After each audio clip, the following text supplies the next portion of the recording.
Welcome to the third week of class.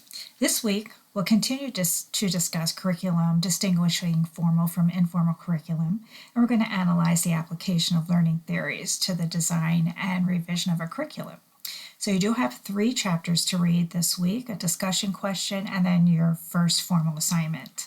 So when you look at Chapter 5, it's going to introduce some key components of the curriculum, which includes a mission and vision statement, which is going to be important for you this week, and a philosophy statement that embraces faculty's beliefs and values. And then you'll also discuss formal and informal curriculum and examples of each of those.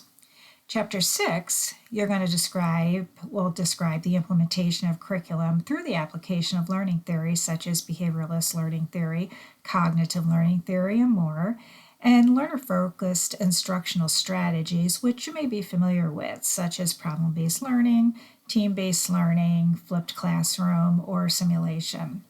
Then when you get to Chapter 7, it'll describe the implementation of curriculum through educational taxonomies and critical thinking concepts in the context of educational taxonomies.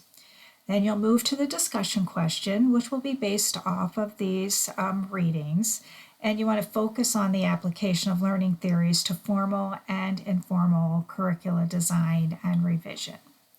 That's going to bring you to Assignment 1. And your readings this week will be helpful for you with this assignment because it's going to be a 4 to 5 page APA formatted paper, but there's actually 2 parts to the assignment. You're going to write your philosophy and vision of teaching and learning in no more than 1 page. So since this is your personal philosophy or vision, you can write in the first person. So go ahead and use the pronoun I in your writing for this section of the assignment only. So remember, 1 page. In the second part of your assignment, you'll select a curricular issue of significance that you've identified within your employment setting. And then what you want to do is design an active learning activity for a traditional face-to-face group of learners that's going to address the issue that you've identified.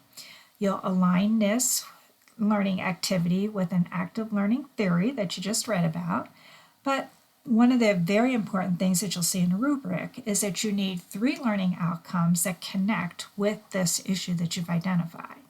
Now, each of those outcomes must have a learning assessment or evaluation that, of course, is supported by evidence-based practice.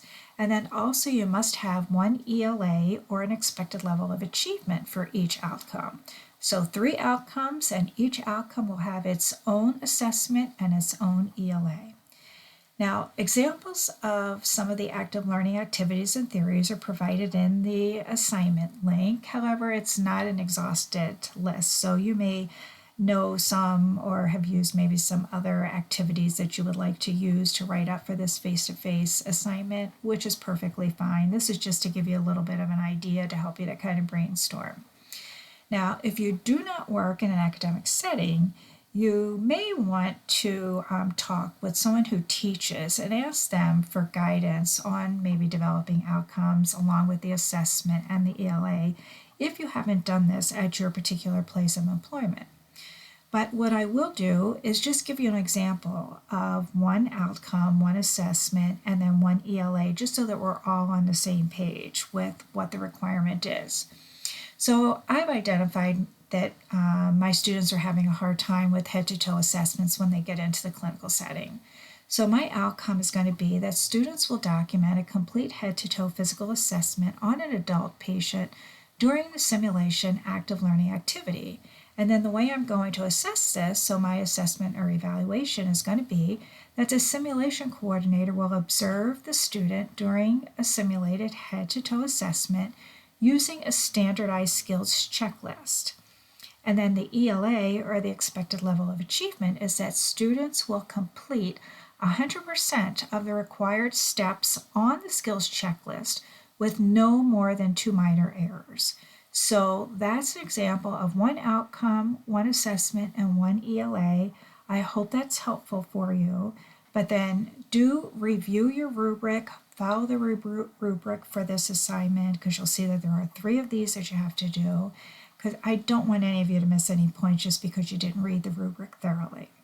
So just to give you a little summary, On this assignment, it's 2 parts. Your personal teaching and learning philosophy is written in the first person and no more than 1 page, which is the first part. And then you move into the second part, which is a face-to-face learning activity aligned with an active learning theory to address a curricular issue that you've identified at your place of employment. So follow the rubric. This is our plan for the week. It is a very full week. Let me know if you have any questions, and I do look forward to reading your discussion posts and also the papers this week. So have a great week, everyone.